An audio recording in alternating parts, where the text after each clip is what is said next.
everyone, welcome to Emsley Lodge for another week. It's been exactly a year today that we started doing this video, and we've had a lot of really positive response from it, and hopefully everyone's enjoyed what we've done. It's really interesting to see how bad a production it was early on in the days, and I think Rob's going to show a couple of, I don't know if bloopers is the right thing to say, but a couple of our muck-ups early on in the piece at the end of the video.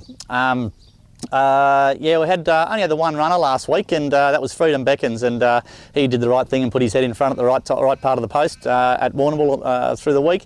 Good result for Pete and Jim. You know, they that's 3 to the races, and 3 they've bred now. All 3 of them have got to the races, and all 3 of them have won. So you know, it's a really proud thing, I suppose, for the farm. To those horses have been born on the farm and grown up on the farm, and they've all got to the races and they've won races, which is a really good result. I don't know where he'll go to next. Freedom Beckons. He might we might even step him out in the Breezy's Cup next week. It's only a 1300 metre 0 to 70 race at Geelong next Sunday, so he might be worthwhile taking there. If not, we might just take a soft option and see if we can put his head in front somewhere else. Runners next week. We'll take a really nice high chaparral filly having her first start to Kilmore on Tuesday, a filly called Moralto. She, I wouldn't say I was disappointed in her trial the other day. I was a bit surprised that she got that far back in her trial, but she ran home really well and her sectionals were good, which is all that matters. We'll be looking for her to hit the line hard. It's only a 1200 metre race, and I think she's probably going to be a mile and a quarter filly, but she'll step out there at Kilmore on Tuesday. Expect her to get back, and we'll ride her quiet, and then if she can run home and beat half from home, it'll be good, and then look for her when she gets up to a mile. Next Thursday at Warmambool, we'll probably step out 3 or 4 runners. We'll start a first starter called Otago Miss. She trialled up okay last week, and seems to have trained on good. I thought her work this morning was pretty good, so she'll have one more gallop before then and then head off to there. Severn Road took a lot of, he really jarred up badly on a hard track at Geelong his last start, and has really struggled since, and I've had to be very kind on him, and I might just take him down to Warrnambool and give him a run over 1400 metres again. I intended to step him up and maybe have a crack at something like a Traralgon Cup or something with him, but the way he pulled up, and he really jarred up bad in his feet, so had to be a bit kind to him, and we'll look at sort of better races for him around about Christmas time. The other horse, Hot Spin, he will probably go down to Warrnambool as well next Thursday in a 1700 metre race. That's starting to get into his sort of distance range, and back to a 0 to 70, coming from Open Company's last 4 or 5 runs. That's starting to get down in grade and up in distance, and that sort of suits him, and expect him to go a lot better than what he has. He hasn't been going bad, he's been running 3rds and 4ths, but we've started getting in races that he can probably win. The following week, we had a little filly trial through the week called Miss Spiel. She ran 3rd or 4th in a trial, and showed good speed, and she's probably going to step out the following week. And another horse called Sejano's Tail will probably also step out next week, and his work through the week was surprisingly really good, so he might have come up a bit better than what I first thought. But yeah, so we'll have probably 4 or 5 runners for this week, and then next week we'll probably have that again, and over the next month I suppose we'll probably be having between 8 and 10 runners a week, so hopefully there's a bit of Christmas pudding there for us all. Yeah, just sort of give a quick mention to our stable apprentice Josh Cartwright. He's just absolutely flying at the moment. He rode a he's given the Melbourne Saturday meetings away and headed down to Adelaide and tried to really make his mark down there, and he's ridden a double and a treble the last couple of weeks down there, and he had a ripping week. He actually rode a treble in Adelaide on the Saturday, a double here at in Victoria on the Sunday, and then rode another winner on both the Monday and Tuesday. So you know, it seems to really be working for him. He had a little blood complaint, as quite a few people know, and he's got that under control. He stopped trying to ride 54, and he's now based in riding 56 kilos, and he's just fitter, healthier, happier, and he's making great decisions at the races. So good on him, and good luck to Josh in the future.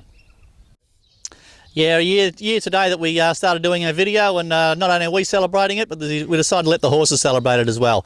We bought a nice little carrot cake in for the horses, and here's Purball having her breakfast. Well, Pete wasn't far off the mark last week. He gave 3 tips out for a winner and a second and a down the track in a Group 1 race. So he's got some really hot tips this week, he reckons. So here's Pete with this week's tips.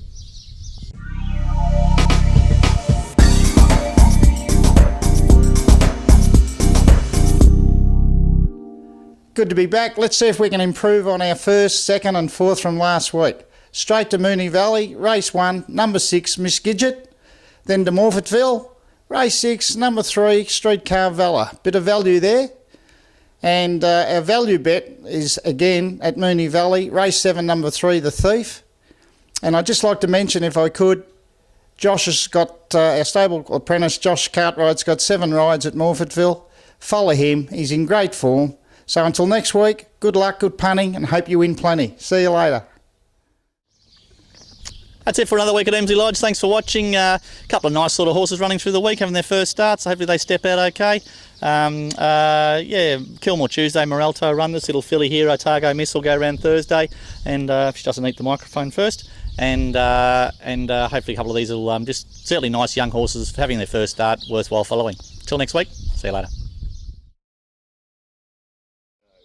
Yeah, welcome everybody to our weekly blog from Emsley Lodge. We're going to do this sort of thing every week and hopefully keep everybody up to date with the stable. That's probably all we need to do. Stable apprentice Josh Cartwright's got some really interesting rides through the week, and here's Josh to tell you about a couple. Start again. That's it for the week. Hopefully you enjoyed our. What do you say there? Hang on a sec. That's it for the. That's it for this week. Hopefully you enjoyed our first edition of the Emsley Lodge update. Please check it out on Twitter and Facebook. And that's great. That's it for this week. Hopefully you can find a couple of winners out of that. And follow us every week and we'll send it shit again. That's it for our first edition of our updates from Emsley Lodge. Hopefully you stay in contact with us and continue to watch and don't watch and do watch and do watch and do watch. Yeah, I know. Righto. That's it for our first. Righto. Yeah, it was flu. That's it for our first edition of our weekly updates from Emsley Lodge. Hopefully you can pick a few winners out of it, and we'll see you next week.